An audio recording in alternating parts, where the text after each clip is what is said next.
YCP నేత బారెడ్డి సిద్ధార్థరెడ్డిపై మంత్రి TG Bharat Gupta criminal పరువు నష్టం దావా కేసును వేశారు. తనపై తన కుటుంబంపై బైరెడ్డి చేసిన అసత్య ఆరోపణలు ఖండిస్తూ ఈ కేసు వేశారు. త్వరలో సివిల్ పరువు నష్టం దావా కేసు వేస్తానని ఆయన తెలిపారు. అంతేకాకుండా కలెక్టర్ ఎదురుగా బైరెడ్డి చేసిన ఆరోపణలపై మంత్రి టీజీ భారత్ మండిపడ్డారు. ప్రజల్లో తనపై ద్వేషాన్ని సృష్టించేందుకు చూస్తున్నారని ఆయన ఆరోపించారు. దీనిపై మరింత సమాచారం మా కరెస్పాండెంట్ మస్తాన్ అందిస్తారు. రైట్ మస్తాన్, చెప్పండి.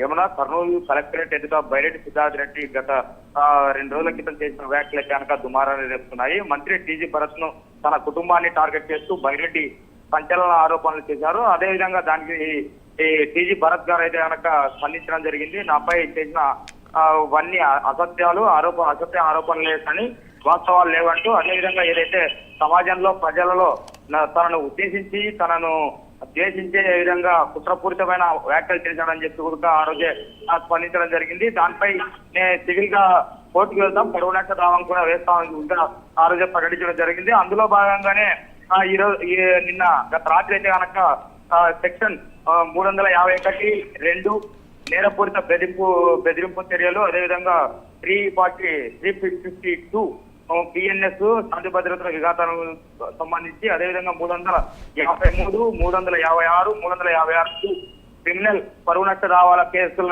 పరంగా తీయడంలో అయితే కనుక బైరెడ్డి సిద్ధార్థరెడ్డి పైన అయితే కనుక కేసు నమోదైన పరిస్థితి నెలకొంది.